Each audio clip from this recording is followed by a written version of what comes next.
Hello everybody, I'm Ajit Mishra. I'm here again with another session on relationship skills. This time I'm going to talk about interpersonal relationships. There is something that is called intrapersonal or personal relationship because we all need to begin with that particular thing. It's very, very important. So what we call self-awareness is in fact an instance of intrapersonal relationship, how well we know ourselves, our likes, dislikes, our preferences, our orientations, our skills, our motivations, our attitudes, our strengths and weaknesses, and various other things about ourselves.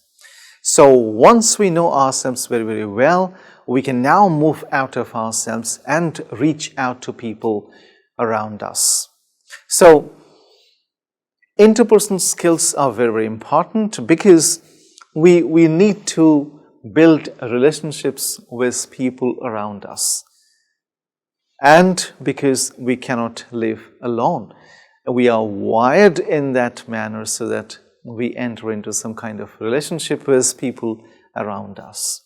So an interpersonal relationship is in fact a social connection or affiliation. Now, that is generally hatched between two or more people. Interpersonal skills or relationships can include our partners, our loved ones, our close friends, acquaintances, co-workers, and many other who make up the social connections in our lives. So, what's important to check in interpersonal relationship? There are two things that we can think of if we want to check whether we have interpersonal relationships or not, or whether interpersonal relationships are important or not.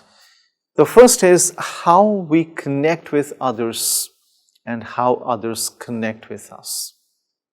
So to know whether there is any interpersonal relationship in our lives or not, we need to start with this question: how we connect with others and how others connect with us.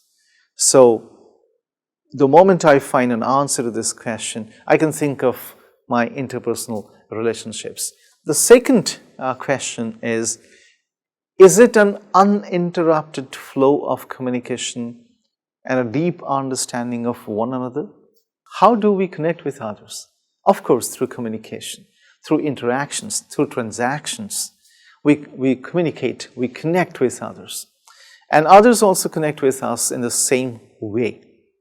So if we do not know whether there is a proper communication between us and others, we cannot even understand whether we are being able to connect with others. So we might be communicating with others, but that will not lead to a certain connection with them. Others might be communicating with us, but that may not necessarily lead to any connection with them. So it's very important that we check whether there is a proper communication between us and others. So interpersonal relationship has three very important components. The first is association. So we need to build association with others. For any kind of association to happen, we need to begin to interact with others. We need to, come in touch with others, come in contact with others.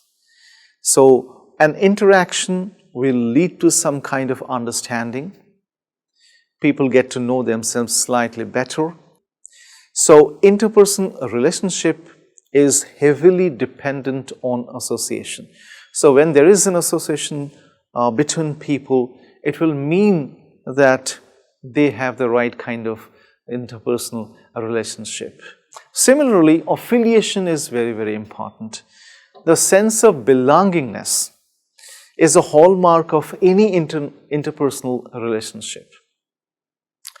If people do not belong to each other, that means there is no interpersonal relationship. The relationship is fake, it will not last long. So it's important that people develop that sense of belongingness for each other. and they develop a very strong affiliation for each other. And the third important component is connection.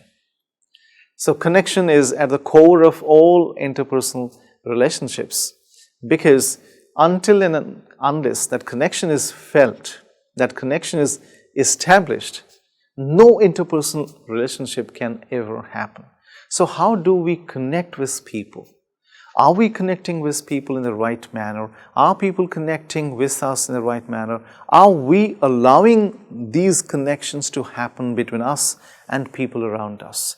So what do we think about connections? How can we improve our connections?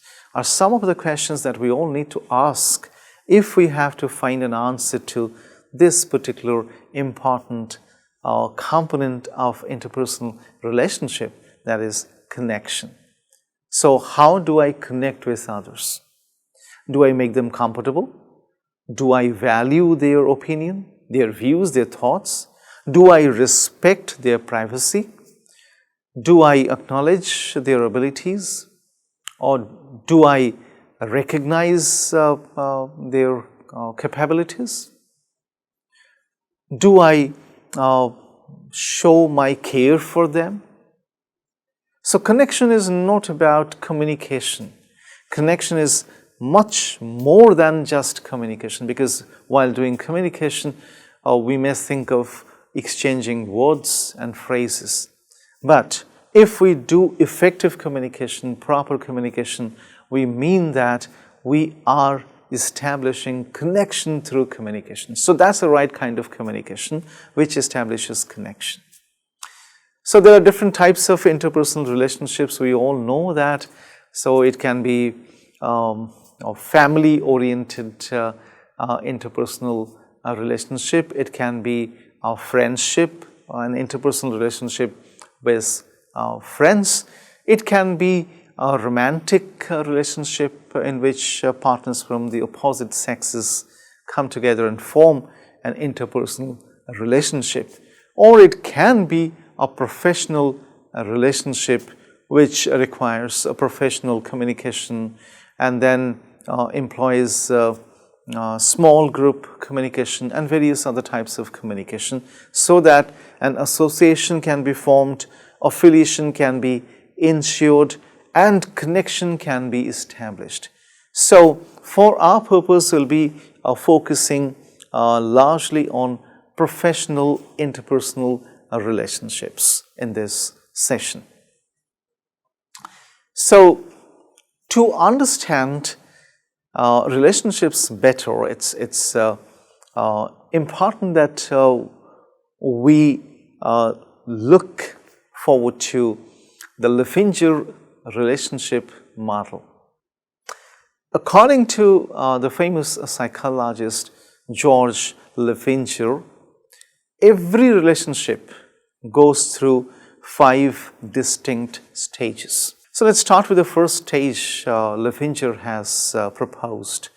That is the acquaintance stage. That is how all relationships generally begin. It can be a smile, an exchange of smile.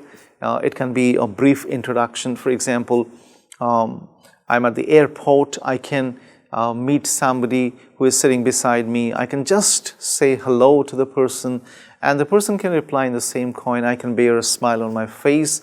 We can then enter into a small talk, and then when that small talk is happening, we can gradually discover certain commonalities. So that is how acquaintance stage actually occurs. So the acquaintance stage refers to knowing each other, not very well. So initially knowing each other. To start relationships, it's very important that we know each other well. So this is the beginning of any relationship, the acquaintance stage. So the acquaintance stage is also called the breaking of the ice stage. That is how people gradually begin, and then that beginning might lead to some kind of relationships. The second stage is the build-up stage. This is the stage when the relationship actually grows. So we are no longer strangers, and we have developed some trust in each other. So that's exactly where compatibility becomes a big question. Individuals who are compatible, that means like-minded, have certain commonalities, can get along very, very well. Otherwise, it will be very difficult for them to, move along. So, for this particular thing, individuals must be compatible with each other for the relationship to continue.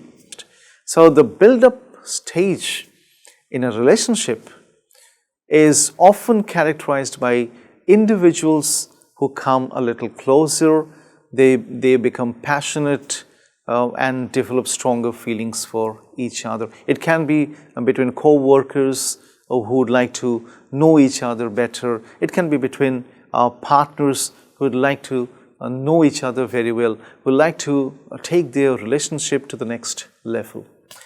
The third stage is the continuation stage. So this is a stage when a relationship blossoms into lasting commitments. The trust factor has become stronger here, and then it's when people, after knowing each other very, very well, decide to be in each other's company, and then they can think of taking their relationship to the next level as well. So trust and transparency are the two most important or crucial elements during this stage. There has to be trust and there has to be transparency. If there is no transparency, it will not lead to the continuing of that relationship. The fourth stage is the deterioration stage. Not all relationships last for long. Relationships after a certain point of time bound to hit the rock and then deteriorate, because once people come closer, they get into some kind of relationship, there is every possibility that they will begin to misinterpret, misjudge each other, and that will lead to some kind of deterioration of the relationship. So, but it's not really necessary that all relationships pass through this stage, but this stage is very, very important because we need to understand the factors that cause the deterioration of the relationship at this stage. Especially, incompatibility is a major issue. Loss of trust, loss of care, love, loss of concern. So all these things lead to misunderstandings and serious troubles in relationships. So this is a stage where individuals generally find it extremely difficult to adjust with each other. The adaptability question will always arise at this stage, and they eventually decide to bring their relationship to an end. So there are other factors as well that can help people overcome this stage. Compromise is one such thing. So compromise is in fact an integral part of every relationship. So individuals at this stage failing to compromise with each other find it extremely difficult to take their relationship to the next level. So compromise is very, very important at this stage. Then we come to the fifth stage, which is called the termination stage, when the fifth and the last stage is the end of the relationship stage. Then relationships come to an end. But I must tell you all that all relationships do not necessarily come to this stage. They do not necessarily come to an end. They do not necessarily get terminated. So relationships terminate because of certain reasons. For example, it can be the death of any partner, it can be divorce, it can be separation. So because of certain things, the relationships generally come to an end. Otherwise, there are relationships that do not come to any end. They go to the next level every time. But there's something very, very important that Levinger has not talked about. What beyond this? What beyond these 5 stages? There is a stage that is the revival stage. At every stage of the relationship, if people who are into that relationship, they can think about the possibilities of a revival. Because even when a relationship is beginning, people can think of the revival stage, the revival option, the possibility of a revival of the relationships. Because people who get into relationships know this completely well, that there will be challenges ahead. So we generally issue warning signals by saying that there are roadblocks, there are speed breakers, there are rumbles ahead. So you need to be very, very cautious at every stage of this relationship so that you can take care of that particular, the challenges associated with that particular stage. Plus, you'll be thinking about the possibility of a revival anytime the relationship gets out of control.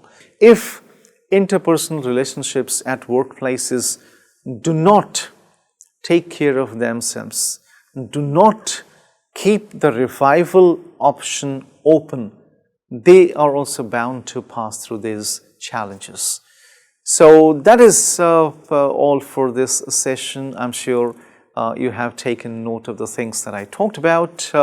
When I meet you in the next session, I'll be talking about some other aspects of interpersonal relationships. Thank you for joining me. Bye-bye.